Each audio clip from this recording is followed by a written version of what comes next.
வணக்கம் நண்பர்களே. தமிழக வெற்றி கழக அரசின் முதல் பட்ஜெட் தற்போது அரசியல் வட்டாரங்களில் பெரிய விவாதமாக மாறியுள்ளது.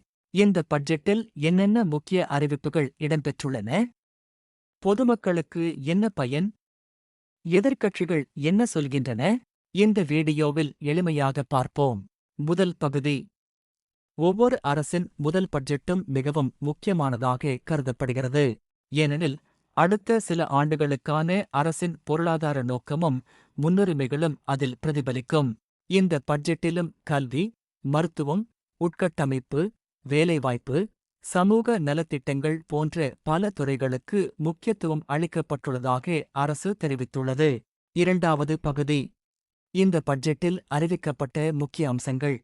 இங்கே நீங்கள் அதிகாரப்பூர்வமாக வெளியான முக்கிய அறிவிப்புகளை பட்டியலிடலாம்.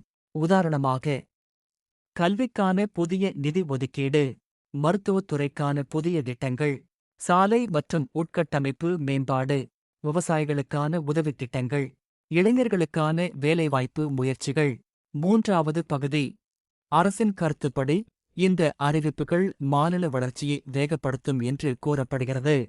ஆனால் எதிர்க்கட்சிகள் சில திட்டங்களின் நடைமுறை சாத்தியம் குறித்து கேள்வி எழுப்பியுள்ளன.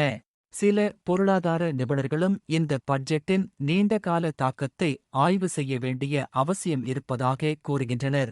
முடிவு. மொத்தத்தில் இந்த பட்ஜெட் குறித்து மக்கள் மத்தியில் பல்வேறு கருத்துகள் நிலவுகின்றன. இந்த அறிவிப்புகள் முழுமையாக நடைமுறைக்கு வந்த பிறகே அதன் உண்மையான தாக்கத்தை மதிப்பிட முடியும். இந்த பட்ஜெட் குறித்து உங்கள் கருத்து என்ன? கீழே உள்ள கருத்து பகுதியில் பதிவு செய்யுங்கள்.